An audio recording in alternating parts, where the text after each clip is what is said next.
Olá pessoal, tudo bem com vocês? Como que vocês estão? Mais uma vez nós estamos aqui gravando um vídeo falando sobre o evangelho que nós estamos lendo, né? Nós já estamos aí no evangelho registrado por Marcos e eu vim trazer algumas informações bem interessantes, alguns fatos sobre esse evangelho e sobre o próprio autor. Então fica comigo até o final, faz anotações e não perde nada.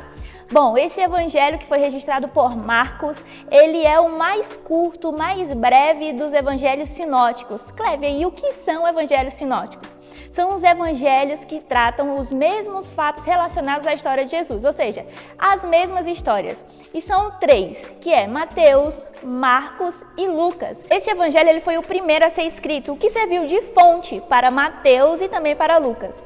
Um fato interessante é que há apenas 24 versículos do evangelho registrado por Marcos que nós não encontramos nem em Mateus e nem em Lucas. Todos os outros está registrado dentro do evangelho de Marcos e também em Mateus e em Lucas. O consenso dos estudiosos é que este evangelho registrado por Marcos, ele foi destinado aos cristãos que moravam em Roma. Isso porque ele dá mais ênfase às obras de Cristo do que ao que Jesus falou, do que ao seu discurso. Isso porque os romanos, eles estavam mais interessados em ações do que em palavras, do que em discurso. Então Marcos, ele mostra Jesus, ele revela Jesus como um Jesus servo e que estava sempre em atividade. Jesus ele estava sempre fazendo alguma coisa. E você vai perceber lendo o evangelho justamente por isso, porque uma hora Jesus está num lugar, mas depois Marcos registra que ele está em outro lugar. Então Marcos ele é como se fosse um filme de ação. Então Jesus ele está sempre servindo. Jesus ele está sempre fazendo alguma coisa. O nome completo do autor que registrou este evangelho é João Marcos. E ele procedia de uma família que tinha muitas posses. E ele também teve contato com a igreja desde a sua juventude. Inclusive, João Marcos ele participou da primeira viagem missionária do apóstolo Paulo junto com Barnabé, que inclusive era seu primo. Só que o que acontece? No meio da viagem, João Marcos ele desiste. No meio do caminho ele desiste da viagem.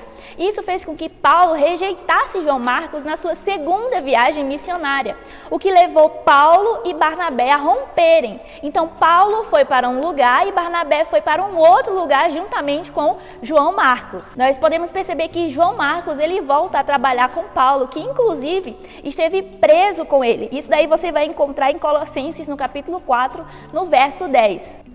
Paulo, inclusive, chama João Marcos para que ele pudesse assisti-lo no final de sua vida, quando ele foi preso pela segunda vez. Isso nós vemos em 2 Timóteo, no capítulo 4, no verso 11. Isso demonstra que João Marcos havia recuperado a confiança de Paulo e que também João Marcos já havia amadurecido na fé.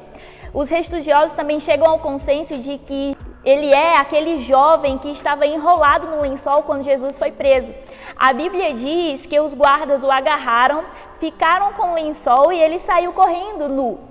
E eles chegam a esse consenso justamente porque João Marcos foi o único a registrar isso. Nós encontramos esse relato em Marcos, no capítulo 14, nos versos 51 e 52. Então, são muitas curiosidades, muitos fatos muito interessantes que nós podemos ver aqui dentro da vida de João Marcos e dentro daquilo que ele escreveu também. Eu espero que tudo isso motive você a ler, a continuar lendo, a não desistir, a permanecer firme. Tem histórias muito mais interessantes que você vai perceber lendo os evangelhos, além das cartas, e então não desista, continue firme e nós vamos estar sempre trazendo muitas informações aqui para você, para isso motivar ainda mais a sua leitura. Deus te abençoe.